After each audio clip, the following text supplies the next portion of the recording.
বিএনপির সিনিয়র যুগ্ম মহাসচিব অ্যাডভোকেট রুহুল কবির রিজভী বলেছেন, বিএনপি কখনো আন্দোলন সংগ্রাম থেকে পিছপা হয়নি।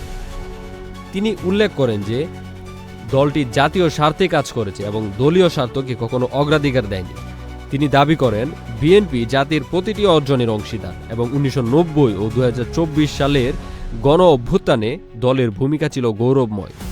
শুক্রবার 20 ডিসেম্বর দুপুরে রাজধানীর মোহাম্মদপুরের শহীদ ও আহত পরিবারের সঙ্গে সাক্ষাৎ শেষে তিনি এই মন্তব্য করেন। তিনি তাদের প্রতি সহমর্মিতা জানিয়ে বলেন, বিএনপি সবসময় জনগণের পাশে রয়েছে এবং আর্থিক সহায়তা সহ বিভিন্ন উপায়ে ক্ষতিগ্রস্ত পরিবারগুলোর পাশে দাঁড়িয়েছে।